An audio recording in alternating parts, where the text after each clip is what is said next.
The rain hammered the terracotta roof like 1,000 tiny fists demanding entry, but Emily Harper refused to yield, not to the storm outside, nor the one raging in her chest. She clutched the adoption papers in her trembling hands, the ink still fresh from the notary in Barcelona, as if they were the only anchor keeping her from drifting into the abyss of her own regrets.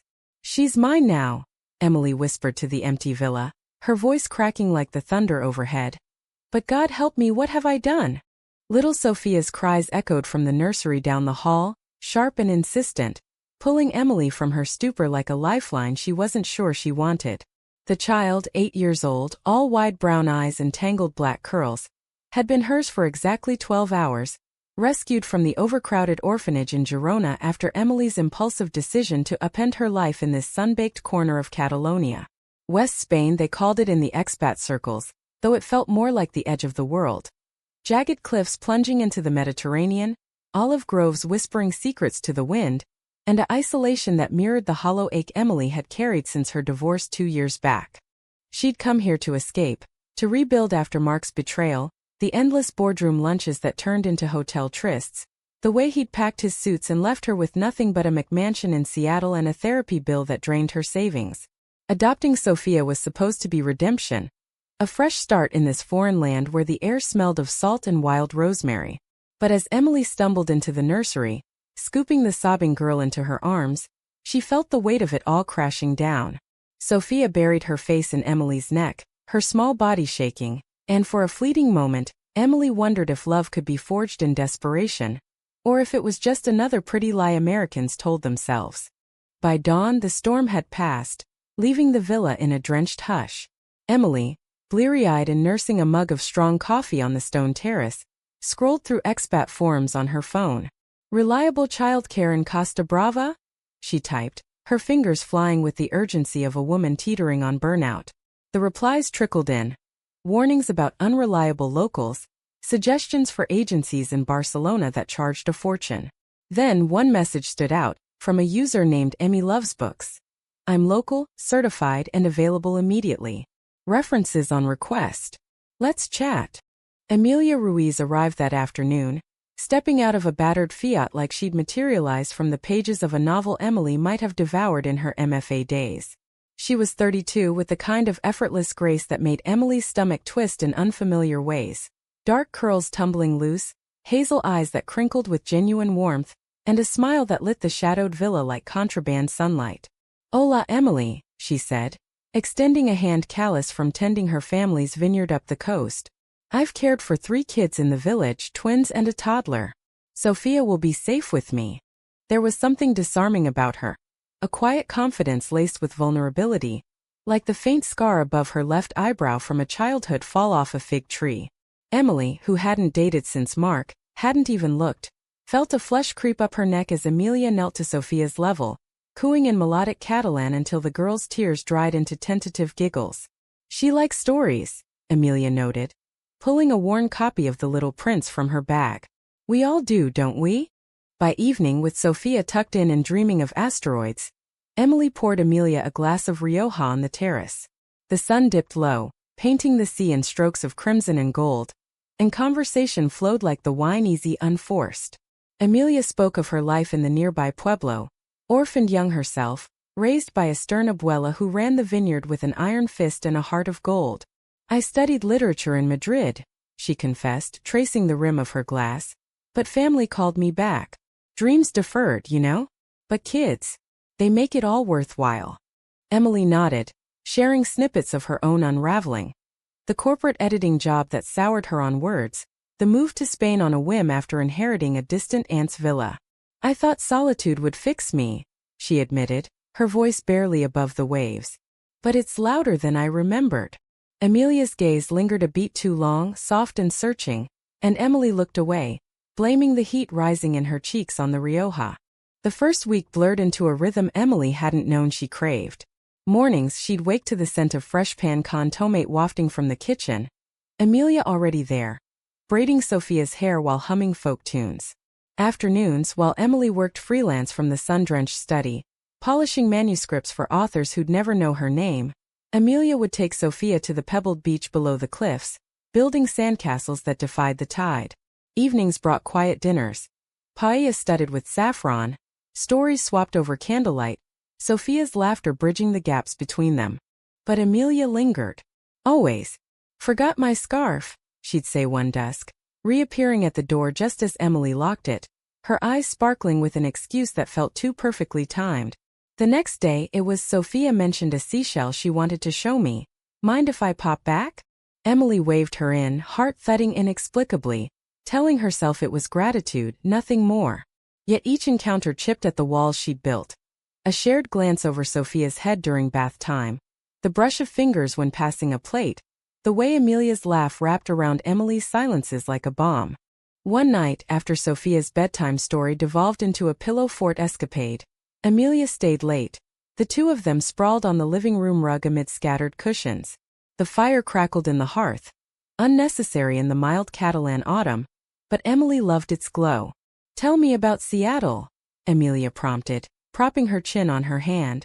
Emily obliged, painting pictures of rainy markets and coffee-fueled nights, but her words faltered when Amelia leaned closer.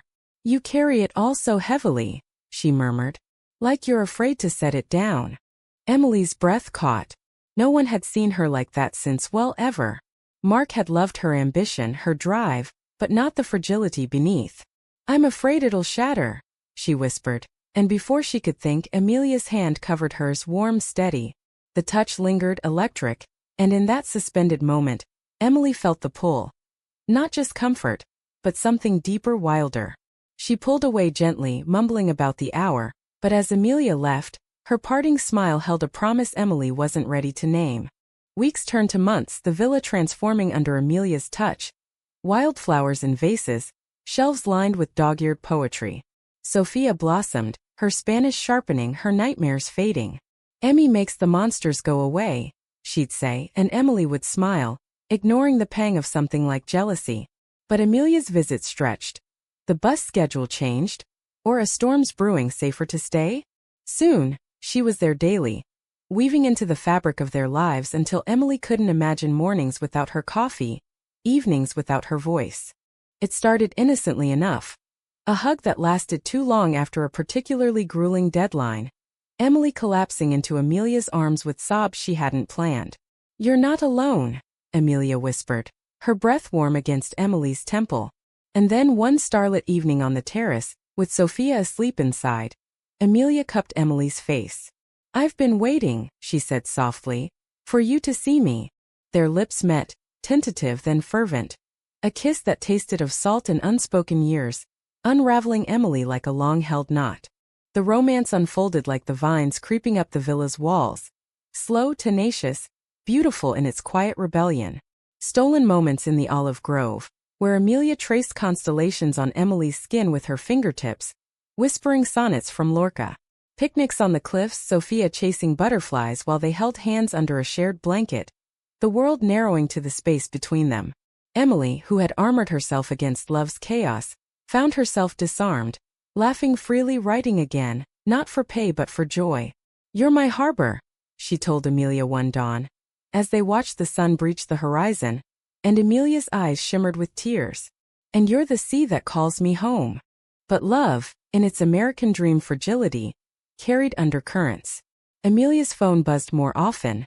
Calls she took in hushed tones, excuses about vineyard troubles. Emily noticed the shadows under her eyes, the way she'd flinch at mentions of Madrid. "Just old debts," Amelia brushed off, but doubt seeded in Emily's heart like thistles in the garden.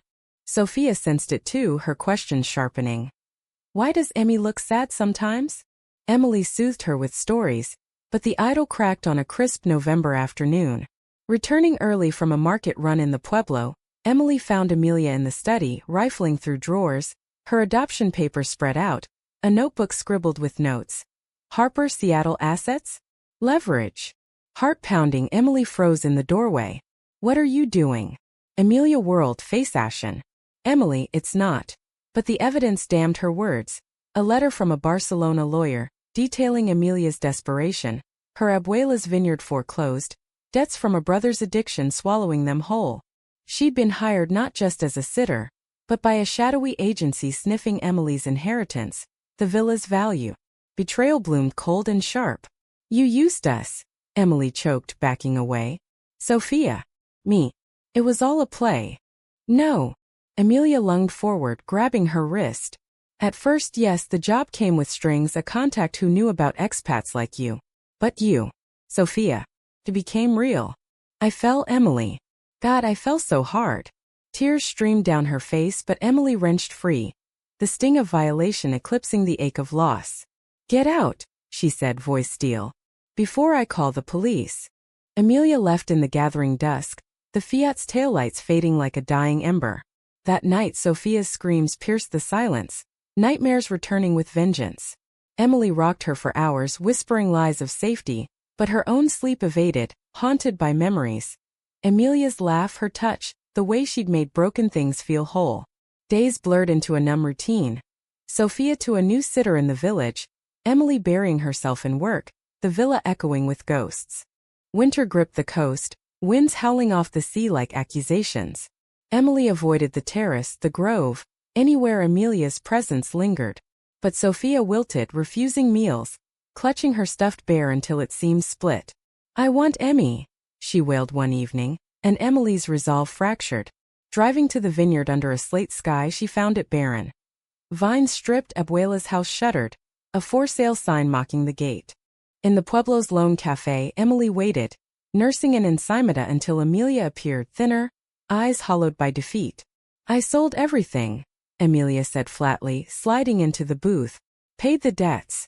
Started over in Girona, cleaning houses. It's what I deserve. Silence stretched, heavy as the rain pattering the windows. Emily searched for anger, but found only sorrow. Why didn't you tell me? We could've fought it together? Amelia laughed bitterly. You were building a life, Emily. Fragile, beautiful. I couldn't risk shattering it more. She reached across, then withdrew. I loved you enough to let you go. The words hung a bridge or a chasm. Emily couldn't tell. Back home with Sophia asleep, she pored over papers. The villa's equity, her savings. By morning, she'd wired funds to the vineyard's buyer. An anonymous trust she'd set up overnight. A gesture, not forgiveness but a tether. Spring unfurled tentative green and Amelia returned. Not as lover but friend. Afternoons in the garden, weeding side by side, words sparse but healing. Sophia ran between them, a living bridge, her laughter stitching wounds. One evening, as fireflies danced over the cliffs, Emily took Amelia's hand. Stay, she said simply. Not for the money or the job. For us. Amelia's eyes searched hers, finding truth. Only if it's real, she whispered. Their embrace was slow, achingly tender. No rush, just the quiet vow of survivors. Love, Emily learned, wasn't a harbor or a sea, but the courage to navigate both. In the villa's glow, with Sophia's soft snores from above, they stepped into tomorrow, not unbroken but mended, human in their scars. Yet the mending was no fairy tale. It frayed at the edges like the hem of Sophia's favorite dress, worn thin from too many tumbles down the hillside. Emily woke some nights to the echo of Amelia's Fiat crunching gravel at odd hours, deliveries from her new job at a Girona bookstore, she claimed, but the boxes piled up in the shed, unlabeled and ominous. Just books for the shop, Amelia would say with that disarming smile, but Emily caught the flicker, a wariness in her posture, the way she'd angle her phone away during their quiet dinners. Sophia, oblivious at first, thrived in the fragile peace.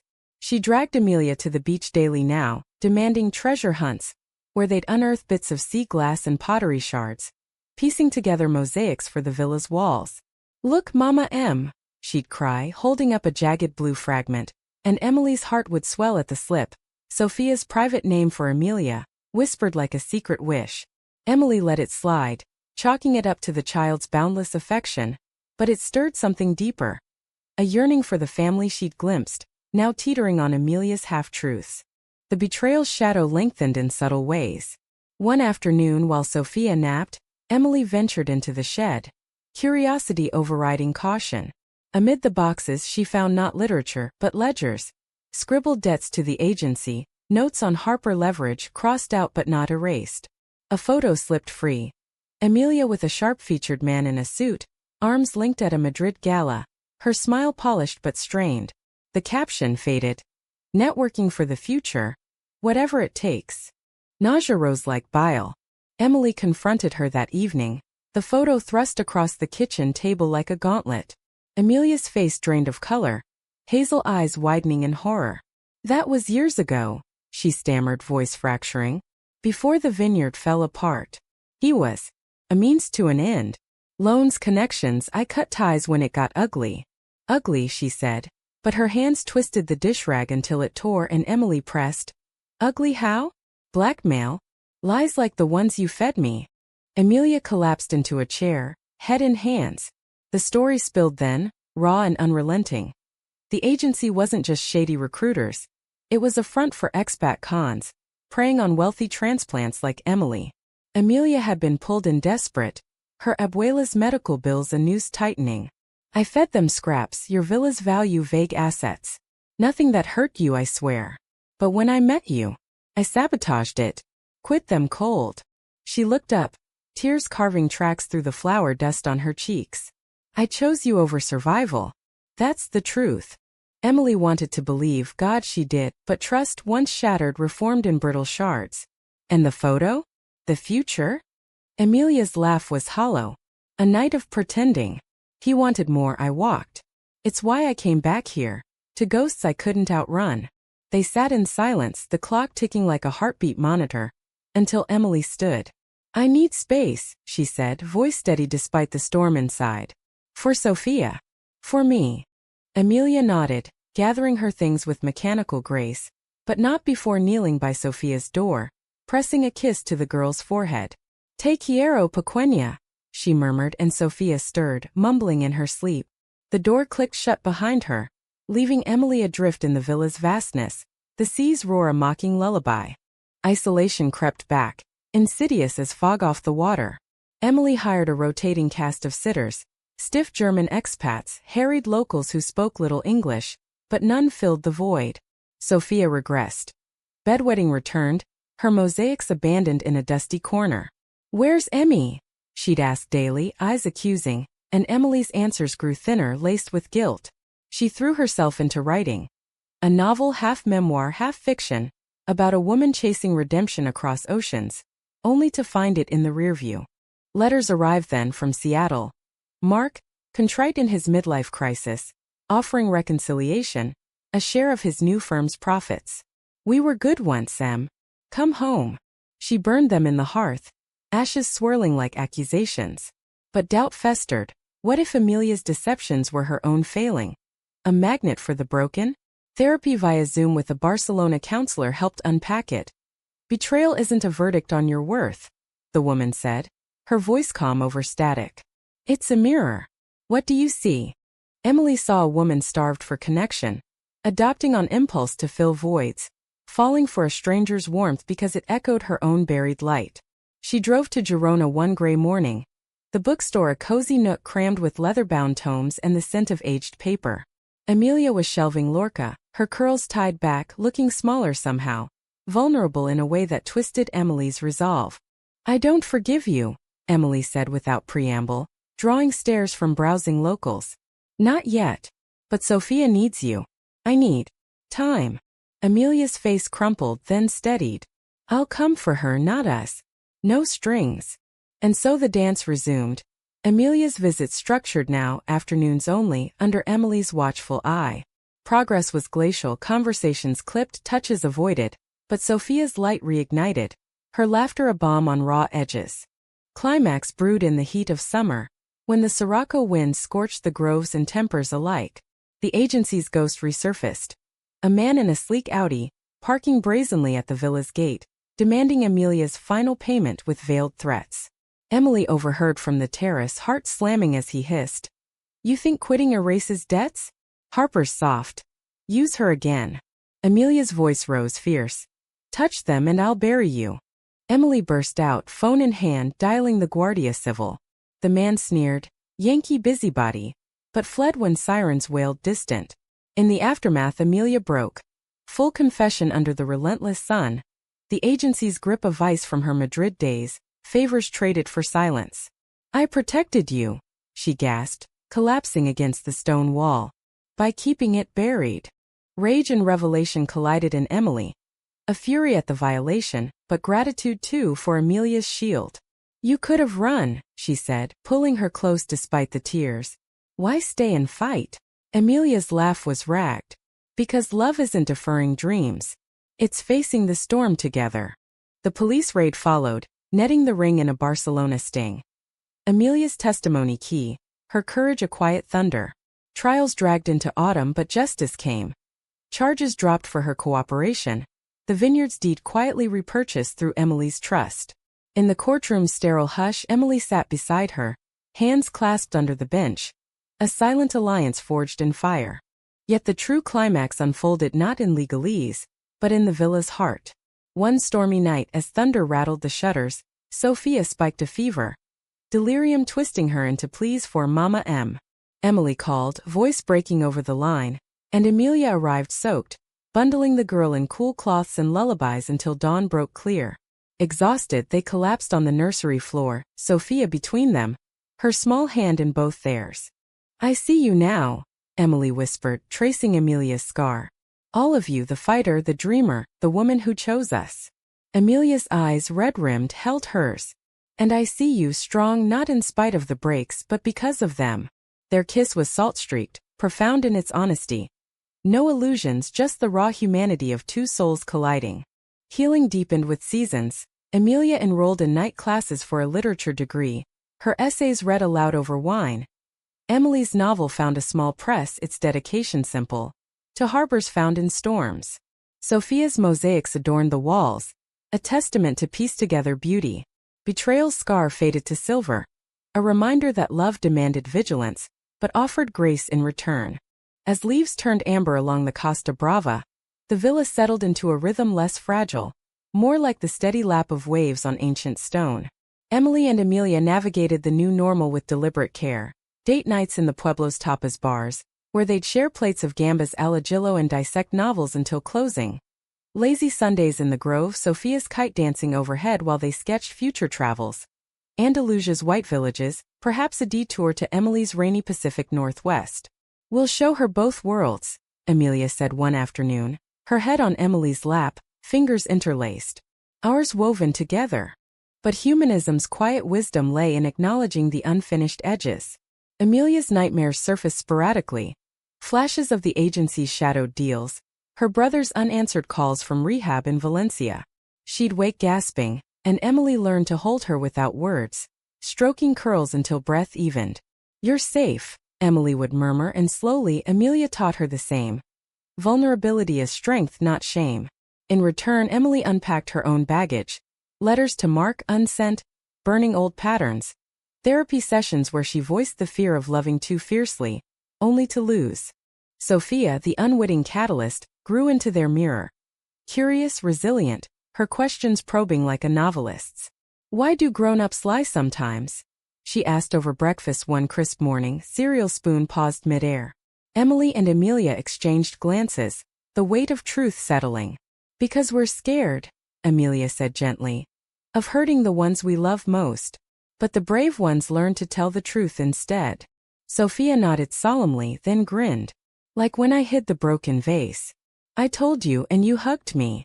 Laughter broke the tension, a reminder that children forgave not from naivety, but innate grace. Community wove them tighter too. The Pueblo's annual Fiesta de la Vendimia, harvest festival, where Amelia's abuela, frail but fierce, reappeared from a nursing home in Figueres.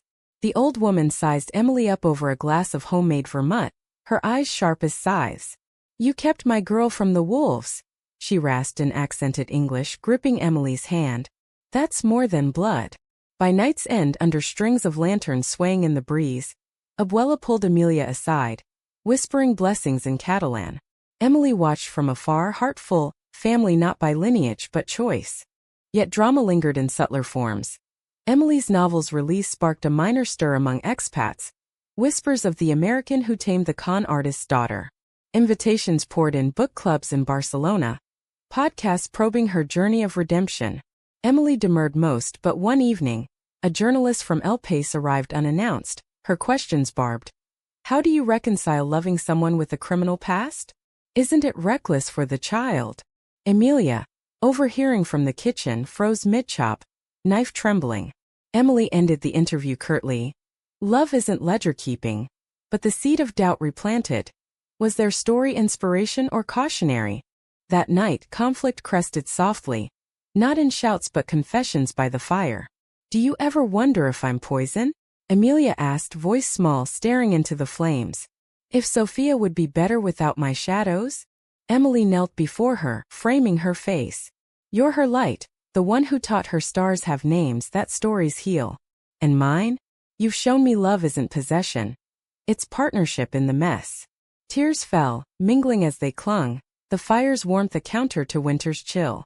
"We're human," Emily added, echoing her therapist's refrain.